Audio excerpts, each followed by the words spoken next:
Buenas tardes, buenas noches, buenos días, donde quiera que te encuentres en este planeta, en este planeta Tierra. No sé si todavía nos están viendo desde el espacio, pero también posible. Eh, Radiodeca quiere llegar a muchos lugares, también si fuera de la Tierra. Hoy tenemos el honor y la alegría de contar con Juan Grajales. Bienvenido, Juan, muchas gracias por regalarnos tu tiempo y tu presencia hoy. Muchas gracias por la invitación. Sí, Juan, te conocemos de una conversación que tuviste con Andrés durante la Semana de la Cultura de Togo, donde pudimos conocer detalles sobre em, tu vida y cuáles fueron tus primeros pasos en el activismo. Yo quería comenzar primero leyendo una biografía que tengo a mano, que me facilitaron desde Radiodeca y que creo que resume un poco aquella conversación y luego me gustaría hacer una especie de reflexión sobre aquella conversación que tuviste con Andrés. ¿Te Vale, parece bien? me parece perfecto. Gracias. Gracias a ti. Entonces, Juan Grajales tiene 26 años y es de Colombia. Actualmente vive como refugiado político en la ciudad de Tromsø, en el Ártico de Noruega. En Colombia se dedicó a la escritura desde muy joven, principalmente a la ficción, pero empezó a interesarse por la política desde los acuerdos de paz de 2016 y finalmente en mayo de 2021 en los tiempos del paro nacional de Colombia. Durante este periodo participó en las protestas, escribió al respecto y dio sus primeros pasos como activista, pero sufrió acoso, persecución y amenazas, por lo que tomó la decisión de abandonar el país y en septiembre de ese año, durante según creía entonces, unos 3 meses. Para finales de diciembre de 2021 y en vista de que la situación no mejoraría en un futuro cercano, decidió solicitar asilo político en Noruega y posteriormente fue enviado al Ártico en enero de 2022. Allí vive desde ese entonces, donde trata de mantener vivo su activismo a través de organizaciones de solidaridad, al mismo tiempo en que intenta construir su vida por segunda vez. Bueno, quiero insistir en que en la descripción de este video vamos a poner el enlace donde se puede acceder a la conversación que Juan tuvo anteriormente con Andrés y donde se puede encontrar más detalles sobre esto que he leído, que bueno, Juan, tengo que decir que fue muy inspirador y también me encantó que hayas hecho una presentación con imágenes y hayas podido hacer este enlace entre tu vida, digamos, como ser biológico, no político, y también con el ser político que fue despertando en un momento. Bueno, sobre esto quería preguntarte, primero quería decirte que yo también soy exiliada política en Madrid, soy cubana y pude conectar con muchas de las cosas que nos compartiste.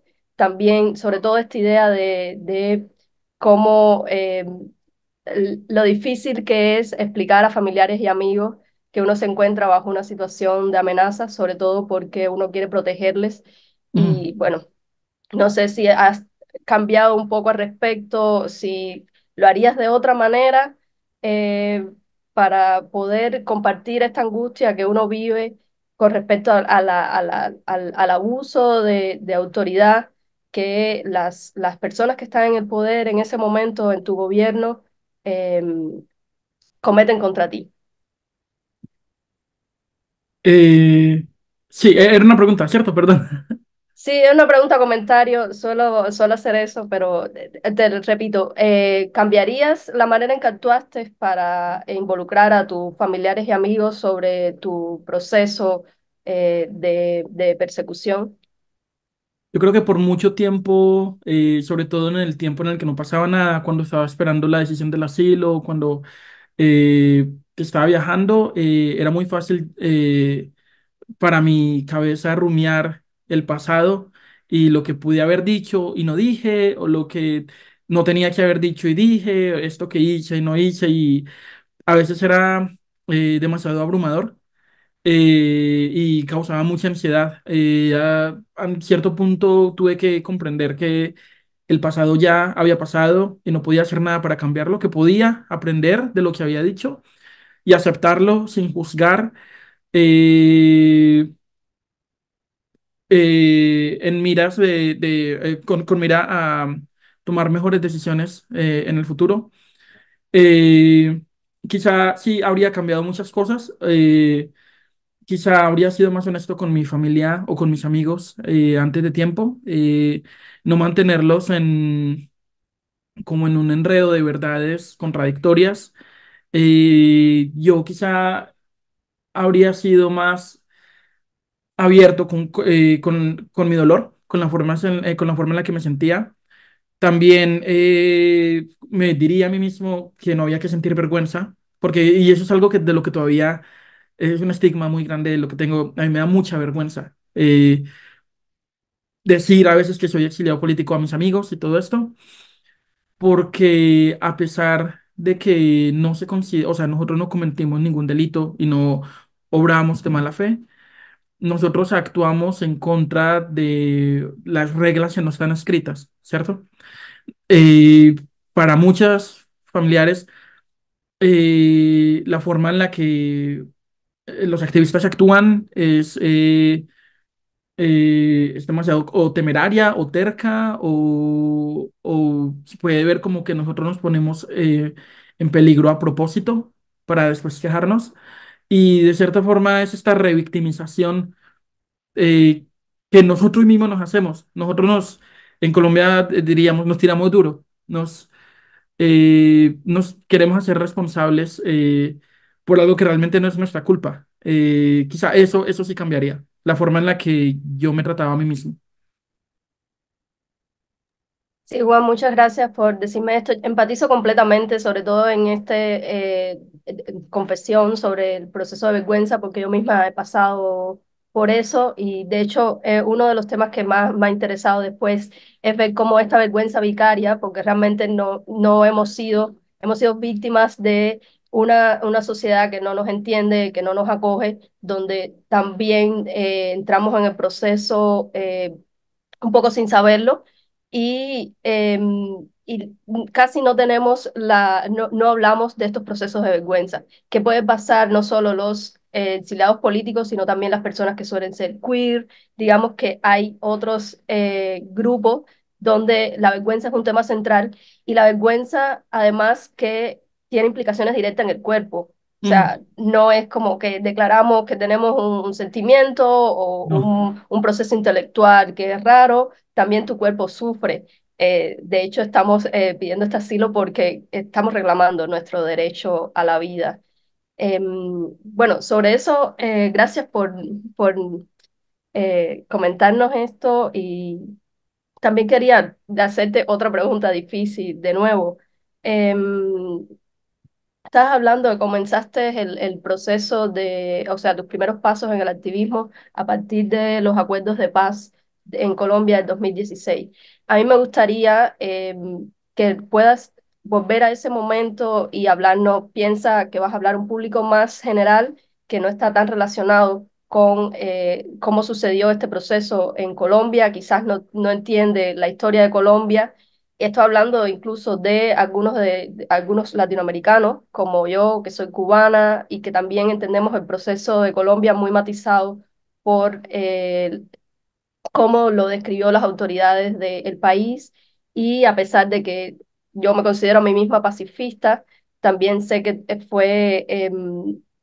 se puede interpretar mediado por ideologías o posicionamientos políticos y a mí me gustaría que explicaras un poco qué es el proceso o sea, lo más sintético posible. Yo sé que es muy complicado el ejercicio que te voy a pedir, pero, o sea, pensando en este tipo de alfabetización política, o sea, este ABC que necesitamos para también comunicar no solo a nuestros familiares, sino a toda esta infracomunidad, o sea, esta comunidad que se acerca a nosotros para tratar de entendernos y apoyarnos.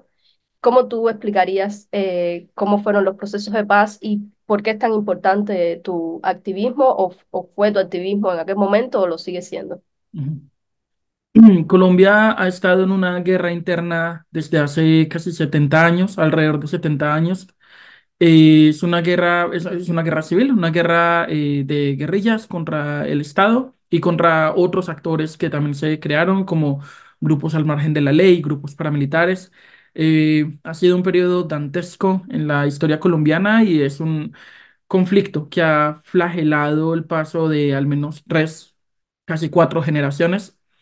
Eh, pero ha durado tanto tiempo que de cierta forma se convirtió en parte del país y parte de nuestra historia y de nuestra identidad.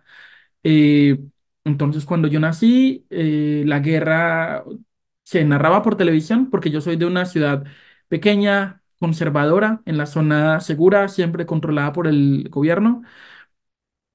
Entonces nosotros siempre desde pequeños escuchábamos sobre lo malo, los malos eran siempre la guerrilla, que el Estado protegía, que los paramilitares eran como grupos de campesinos que se defendían de la guerrilla, y ese tipo de narrativa lo escuchábamos en la televisión, lo escuchábamos en la escuela, lo escuchábamos dentro de nuestras familias.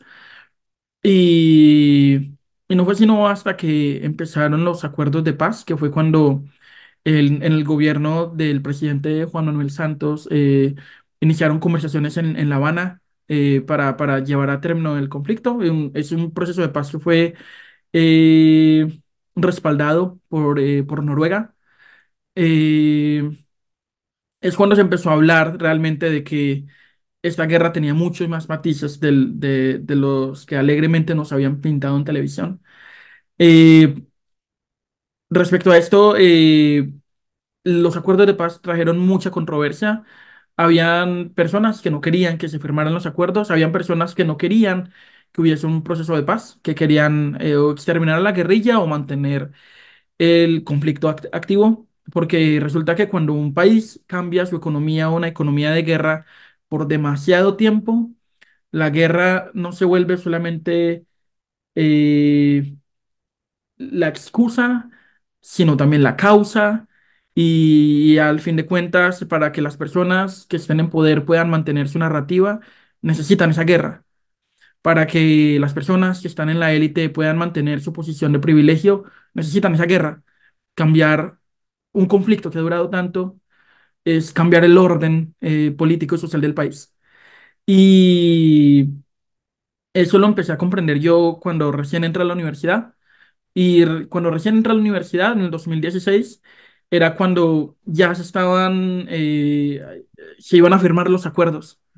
Y el gobierno les preguntó a los ciudadanos en un plebiscito si querían aceptar el acuerdo o no. Ahí fue cuando, bueno, yo ya tenía 18, ya estaba en edad de votar, ya era mi primer año en la universidad. Y fue cuando empecé a preguntarme a mí mismo sobre mi condición política, que en ese momento era muy maleable, mucha influencia de todas partes. Estar en la universidad me expuso a diferentes perspectivas de las que había, o a las que conocía.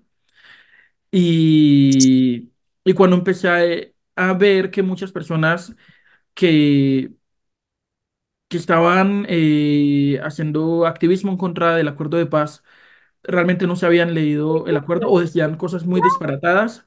Yo me tomé la tarea en ese momento titánica de leerme completo con los acuerdos, que es un documento inmenso, muy complejo, que no todo lo entendí, pero algo de todo esto quería comprender. Y entonces comprendí, había un profesor de la universidad que en ese momento enseñaba la materia de Constitución Política, que es una materia obligatoria para todas las carreras en Colombia, o al menos en mi universidad. Y este profesor estaba en contra del acuerdo de paz y decía muchas cosas que no, o sea, que eran tergiversadas o exageradas o abiertamente mentiras del acuerdo de paz. Cuando yo me leí todo el acuerdo de paz y anoté, yo hice notas y eh, bueno, tenía como las cosas que él decía, yo las contrastaba con lo que yo había leído. Y un día de estos llegué a la universidad dispuesto a interrumpir su discurso. Y cuando él empezó, a lo largo de la clase, como tomé notas y yo sabía exactamente a qué parte del acuerdo se refería. Y luego, en medio de la clase, alcé la mano. Eso yo creo que fue el momento más aterrador de mi vida. que fue el momento en el que salí de ese cascarón. Y yo dije, no. Y bueno, fue una conversación dura, difícil, terrible. Todavía la pienso y me da ansiedad, pero eh, al menos como fue la primera vez que yo decidí a irme en contra de lo que se decía, porque la mayoría de mis compañeros le hacían caso al profesor y creían lo del profesor, y yo recuerdo que muchos de ellos antes me interrumpían y me contradecían, ninguno de ellos había leído el acuerdo. Después de eso, empecé a notar que muchos en las redes sociales, los partidos conservadores, los de derecha, los de extrema derecha, estaban abiertamente mintiendo en contra de lo que se decía del acuerdo de paz. O sea, o exageraban o decían cosas que no estaban, todo esto. Y yo ahí fue cuando empecé a entrar en pánico. Yo dije, ¿qué está pasando aquí? En las redes sociales. El acuerdo, el plebiscito lo ganó el no. La mayoría de las personas votaron en contra del acuerdo de paz, muchas de ellas guiadas por mentiras, porque les habían dicho que iban a quitar el dinero de las pensiones para dárselas a los desmovilizados, que iban a instalar la ideología de género, o sea, un montón de cosas que nunca ni se mencionaron en el acuerdo. Con base en esto, muchas personas votaron que no. Ahí fue cuando empecé a preocuparme de, ok, entonces, este es el país en el que estoy. Bueno, ya empecé a contrastar lo que enseñaban, lo que mostraban en los noticieros, cuando empecé a estudiar más de la historia política de Colombia, cuando me di cuenta de que el país en el que yo creía que vivía no era realmente el país en el que yo creía que vivía. Y fue un momento que fue al mismo tiempo de desencanto, pero también de frustración. Y esa frustración, poco a poco, empecé a filtrarla en las cosas que escribía. Pero no fue sino hasta después, cuando realmente decidí irme eh, con toda por el activismo. De nuevo, te agradezco, Juan. Ahora quisiera preguntarte específicamente, o sea, el gesto que hiciste fue de gran responsabilidad de leerte, interpretar autónomamente el acuerdo de paz, pero en este momento, ¿cuál fue o sea, qué fue lo que le dijiste exactamente a tu profesor? Él mencionaba, bueno, algunas partes de lo que él decía era exagerado, de lo que los guerrilleros iban a recibir, de cómo se iban a repartir las tierras, todo esto. Él decía cosas que, y esto es lo más terrible de una buena mentira, es cuando una parte de la mentira está basada en la verdad, porque entonces es muy difícil darse cuenta. Pero yo sabía cuál era la parte que era verdad y cuál era la parte que él exageraba, y eso fue lo que dije. En muchos aspectos, no recuerdo uno en específico, pero eran muchos, eran en general muchas cosas. Él decía una parte de lo que él decía era fácil rastrearla de dónde la había sacado, y el resto se lo había inventado o lo había exagerado. Y eso fue eh, específicamente lo que dije en voz alta en esa clase. Sí, es un patrón típico del autoritarismo y querer hacer pasar, o sea, exagerar verdades o mezclar verdades con mentiras, lo que hace finalmente confundir a las personas y crear opacidad. Bueno, la pregunta siguiente que te iba a hacer creo que ya la has respondido anteriormente y era, ¿por qué crees que la paz no es sentido común? O sea, ¿por qué alguien se opondría a, a la paz?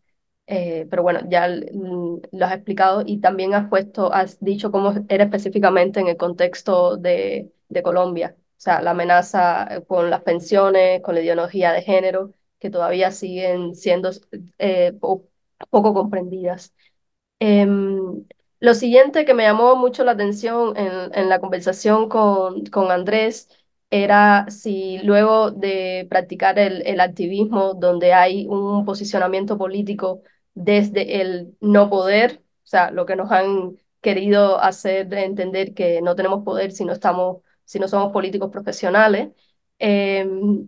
Hablabas de izquierda y de derecha. Eso siempre ha sido, este binarismo siempre ha sido muy problemático para mí. Y entonces ahora te pregunto si realmente cuando uno hace activismo y se posiciona desde la sociedad civil, tiene sentido hablar de izquierda o derecha o qué sentido tiene, porque puedo estar de acuerdo de que tiene alguno, pero sí lo más importante no es detectar que hay un partido en el poder que tiene una responsabilidad y por tanto tiene que ser criticado. Ujú.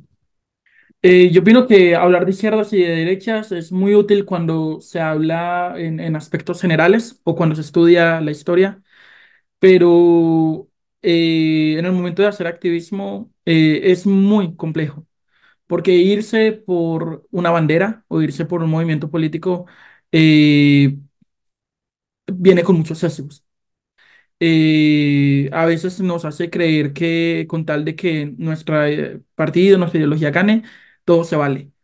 Y entonces que el político de tal partido de derecha, por ejemplo, está mintiendo, entonces no está mal si el mío miente un poquito para que pueda llegar al poder y salvarnos de la derecha, y lo mismo de la derecha y la izquierda.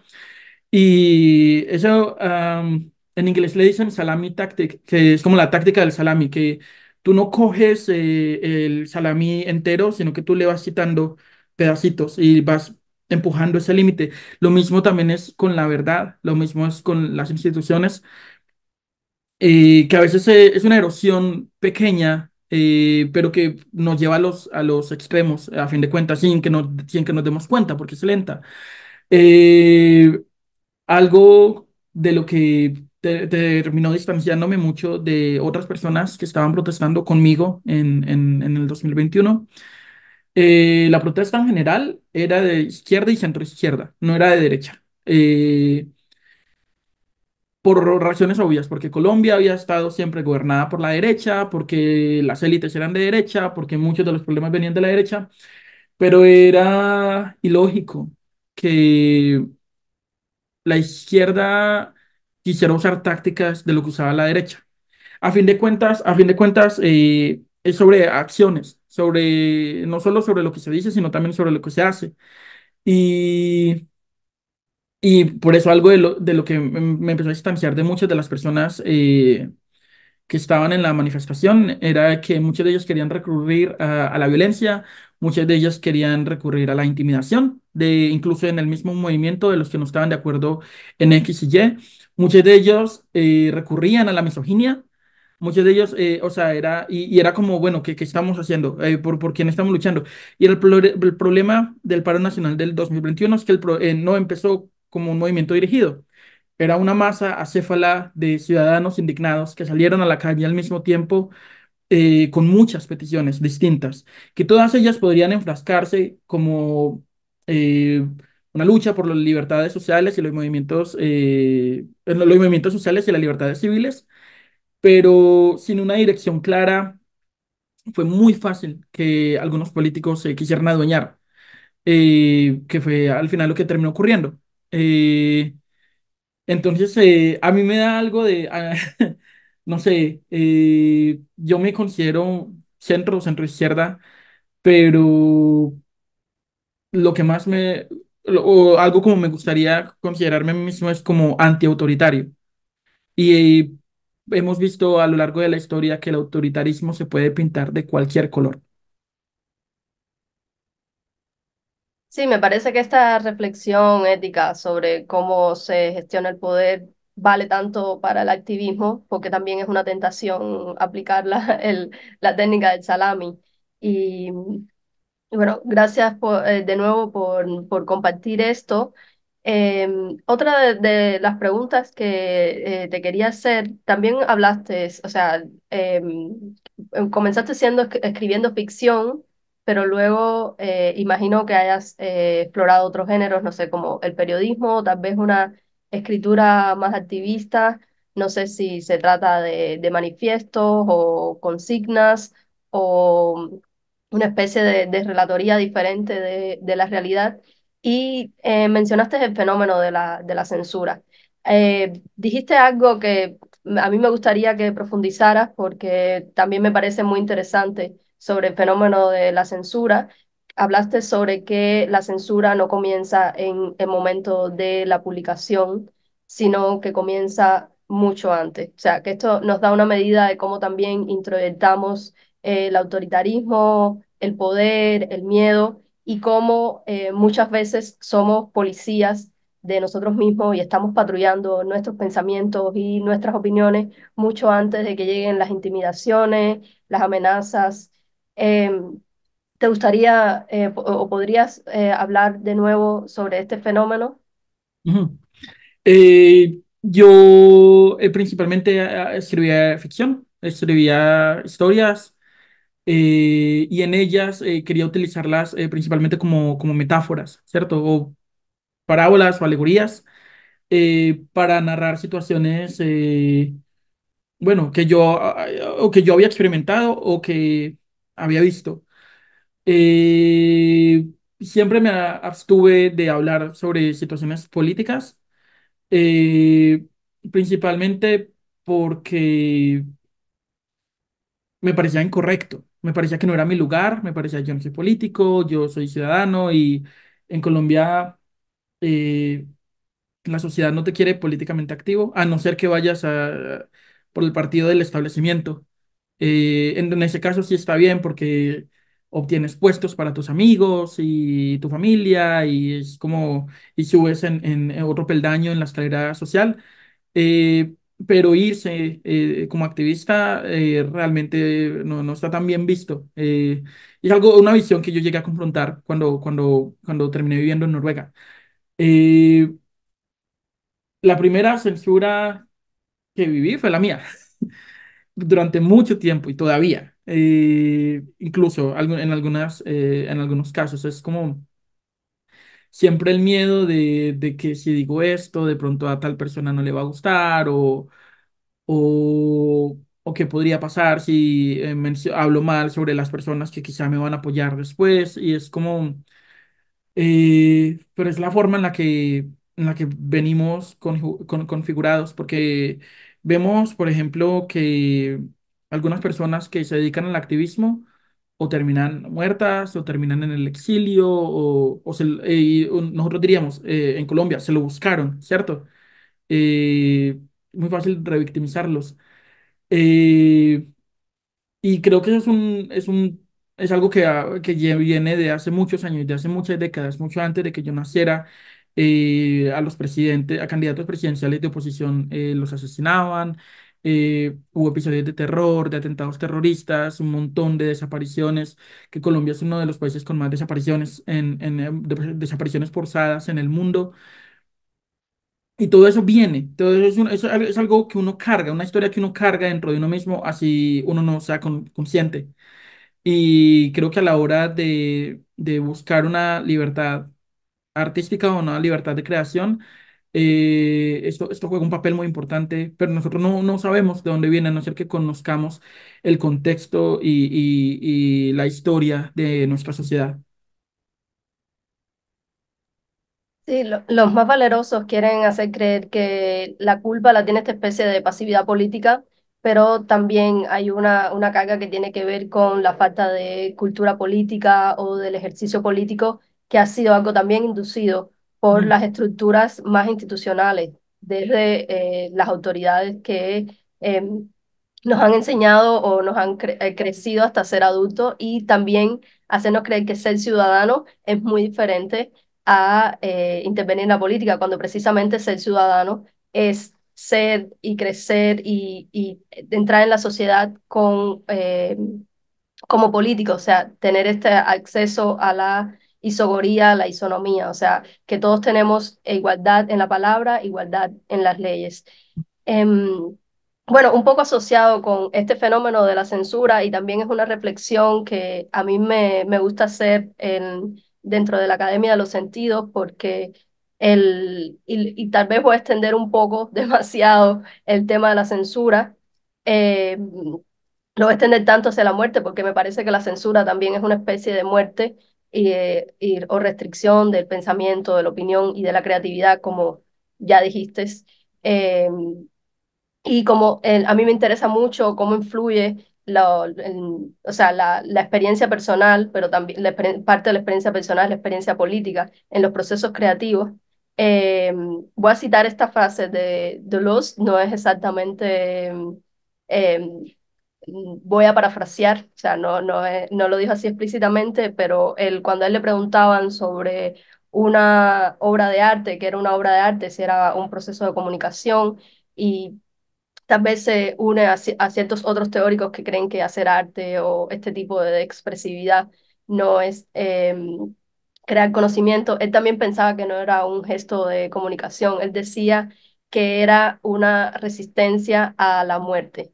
Entonces, yo quería preguntarte en este sentido si a ti te parece que en cierto sentido, eh, el activismo también es una obra de arte. O sea, tú estás generando un tipo de memoria de cómo tú quieres ser recordado públicamente y cómo quieres que el espacio público se configure a partir de tu intervención.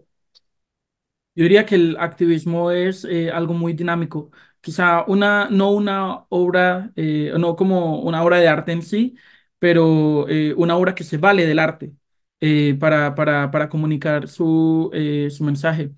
Ahora que hablabas sobre las instituciones, a nosotros nos hacen creer que la democracia es votar cada que haya elecciones, cada que se abran las urnas, cada 4, 5, 6 años, dependiendo del país, y que una vez cumples con eso, ya cumpliste con tu deber democrático hasta el próximo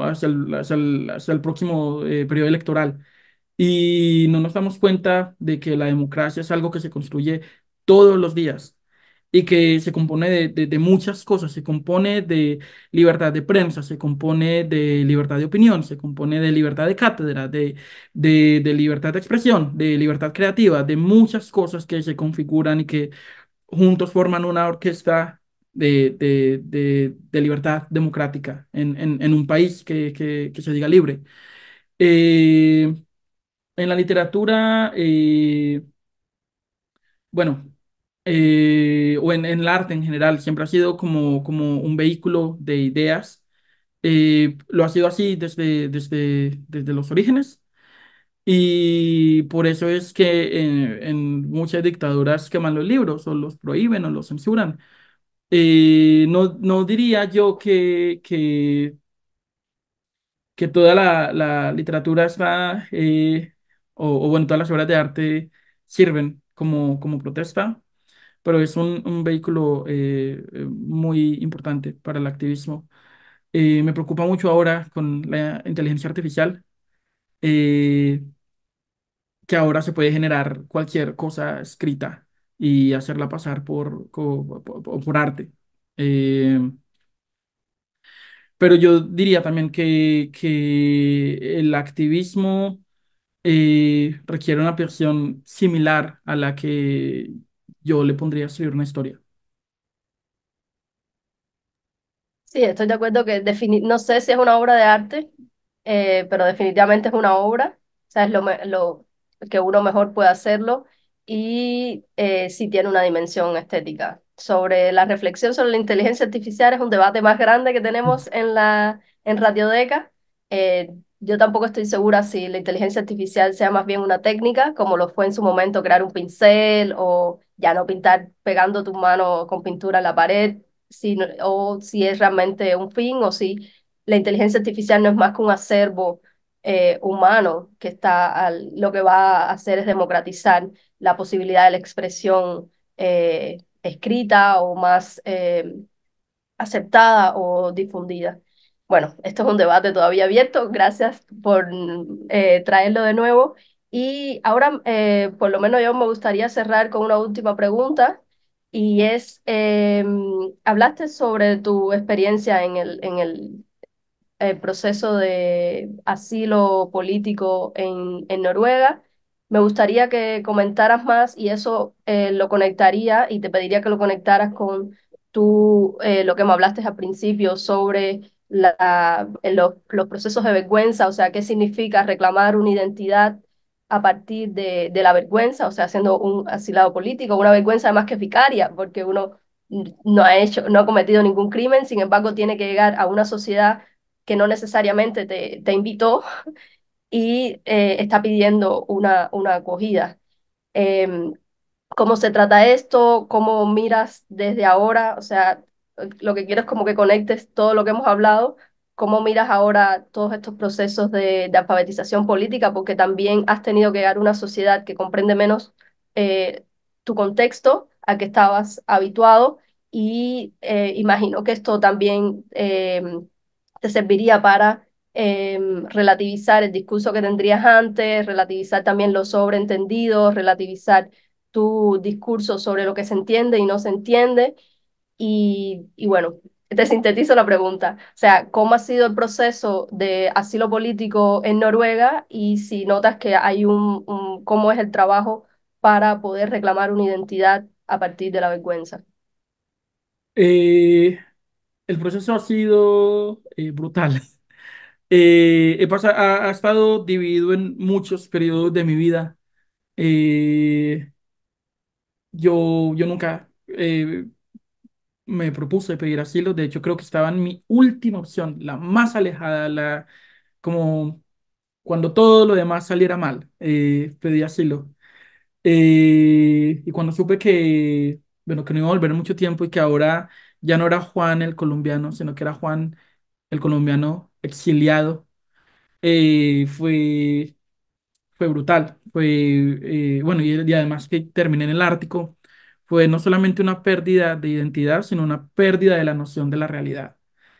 Todo lo que yo creía, todo lo que a lo que yo estaba acostumbrado, no solamente social y culturalmente, sino lingüísticamente, sino en cuestiones de clima, de duración del día, de muchas cosas, todo cambió.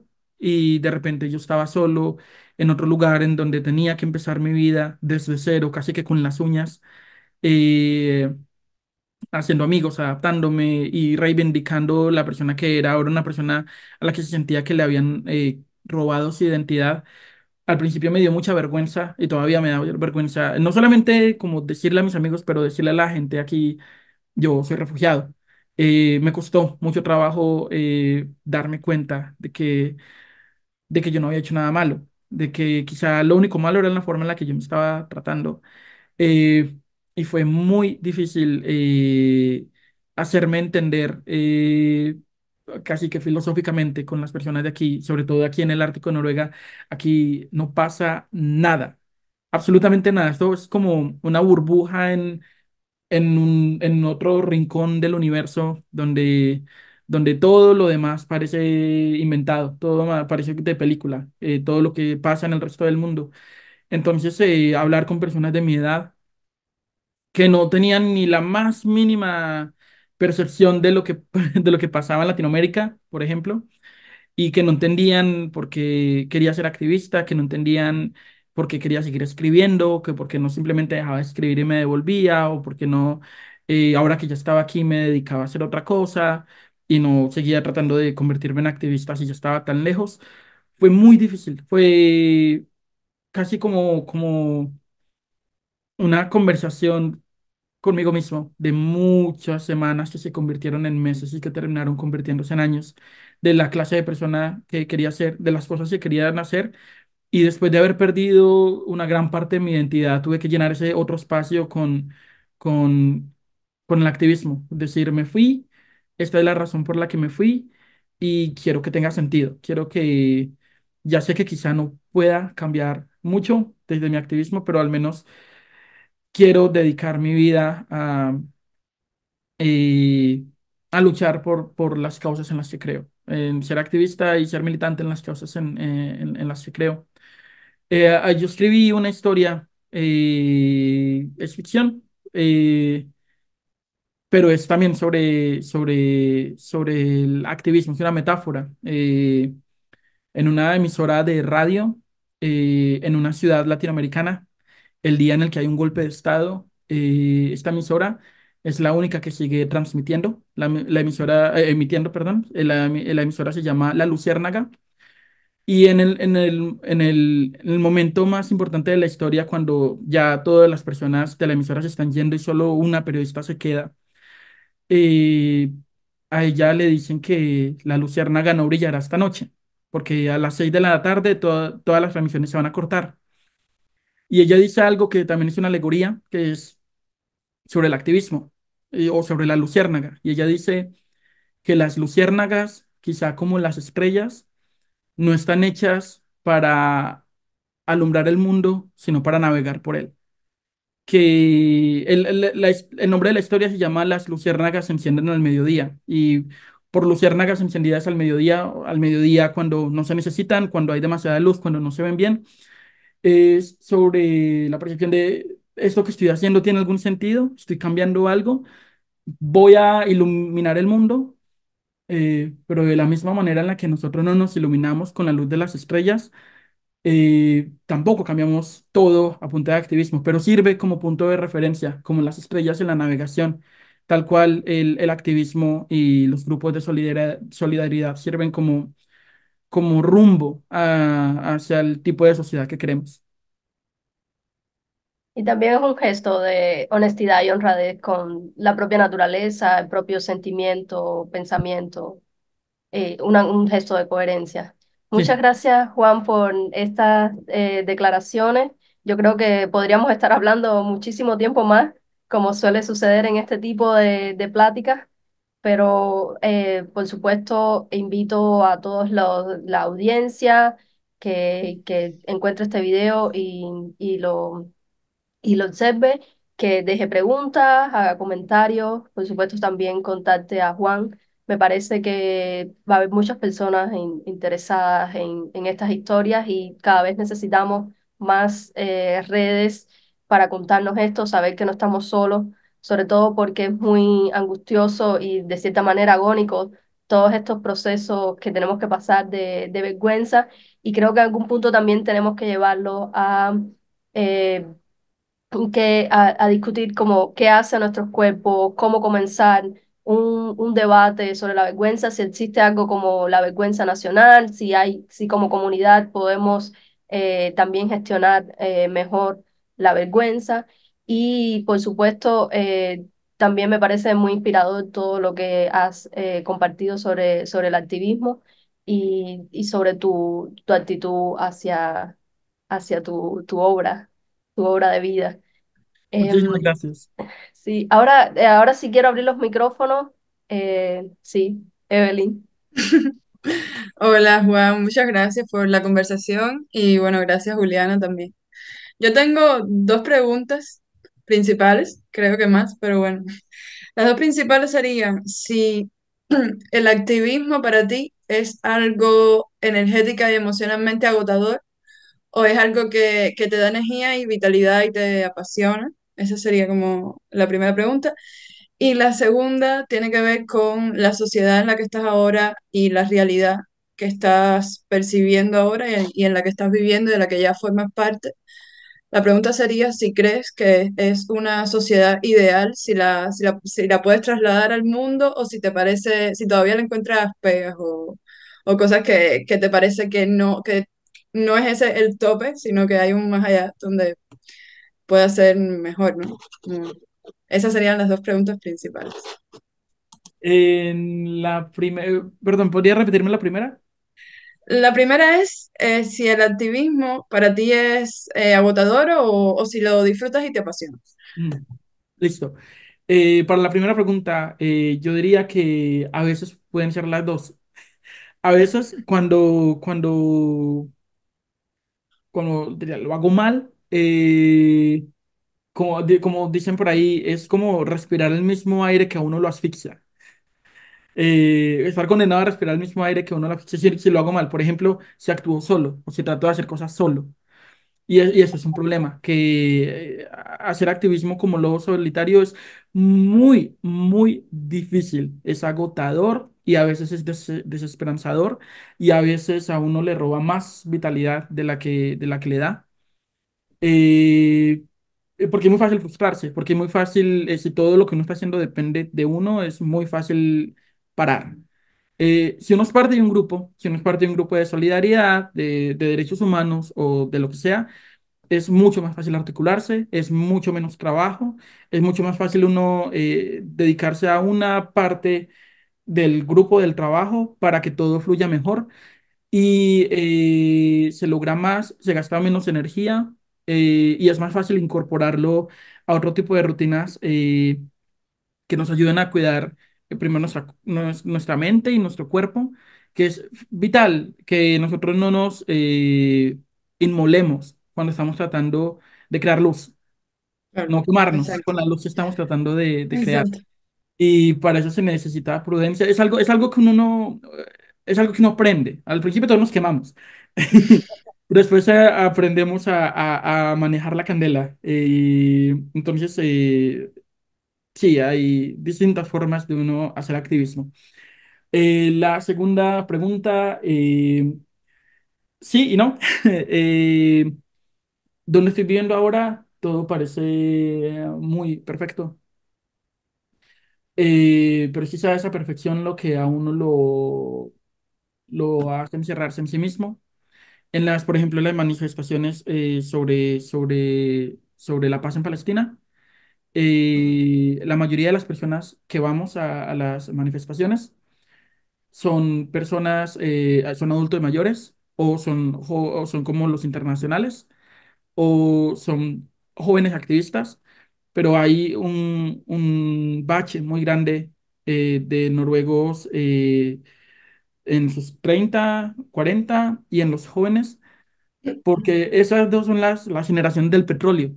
Los otros, los adultos mayores, cuando Noruega era un país pobre, cuando no eran ricos, tenían una percepción distinta del mundo. Es ahora que empezaron a tener todo por sentado y creyeron que todo, que el mundo es así, como perdieron la noción de su privilegio, eh, que a muchos los hizo como aislarse de causas sociales, porque no, como no lo ven, como no lo ven en la calle, no saben lo que es la pobreza, no saben lo que es la desigualdad, no saben lo que es el machismo, la homofobia, realmente no tienen una noción clara de lo que se vive en otras partes del mundo.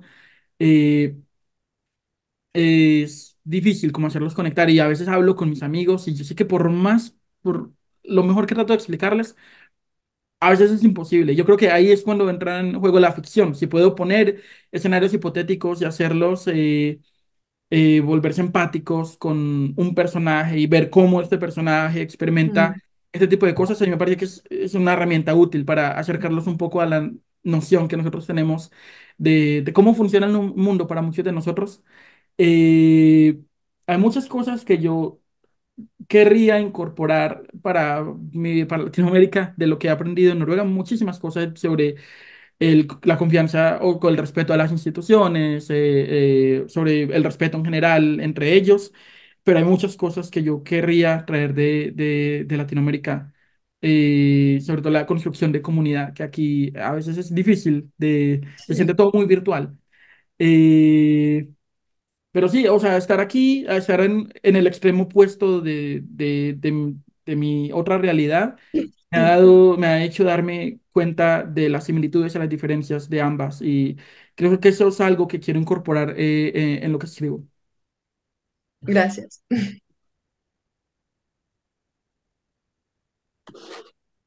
De cierta manera es construir empatía, al final lo que es el activismo.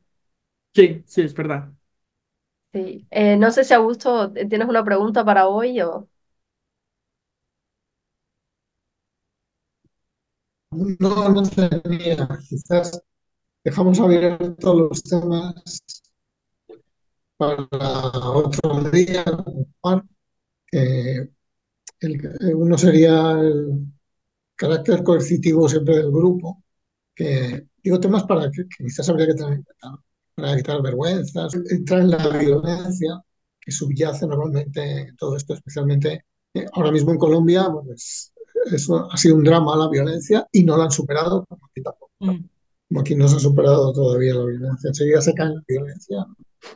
Otro en Noruega, sí, lo que pasa es que en Noruega, por lo que yo estoy leyendo, lo que esta generación de actual, lo que empieza a tener es miedo. Y el miedo es jodido, ¿no? El miedo a perder. Yo he mm, estado leyendo hace poco que están guardando verano, mm, por ejemplo, para ver lo que pasa. Es decir, tienen un miedo de fondo, que sí, que más que no ven, es que no quieren ver. mm, Entonces, todo lo que eso son alrededor les causa pánico. Este tipo se vuelven sociedades muy conservadoras al final, ¿no? mm, Yo creo que Noruega se está volviendo. Y lo último lo dejaría lo de la inteligencia artificial y el arte, porque, bueno, una reflexión para todos, que subyace siempre este tema, ¿no? El día que estuvimos hablando también de la película de él, también se habló. Bueno, en realidad yo propongo, digo lo siguiente para analizar. Si la inteligencia artificial crea una obra de arte, una obra literaria por excelencia, maravillosa y única, bueno, eso queda ahí, aunque no pertenezca al primate orgulloso y vanidoso que es Sapiens. Quedas invitado, Juan, vamos a hacer sobre Venecia, vamos a hacer un debate, a ver si antes de verano, después de... Y bueno, quedas invitado a él, claro. Gracias, gracias. Sí, ahí estaré en el debate. Pues muchas gracias, Augusto, y gracias, Evelyn, gracias, Juan, por regalarnos tu tiempo y tu presencia. Y me encanta que estas conversaciones siempre terminen como conversaciones abiertas y como una especie de promesa para un siguiente encuentro. Eso significa que seguimos conectados, contactados, pensando en los mismos temas y como una comunidad de pensamiento, de acción y de encuentro. Esperemos presencial en algún momento. Te envío un abrazo grande, Juan, y bueno, eh, repito, reitero la invitación a que dejen comentarios, preguntas en el video y bueno, estaremos contestando próximamente. Hasta luego. Muchas gracias. Hasta luego.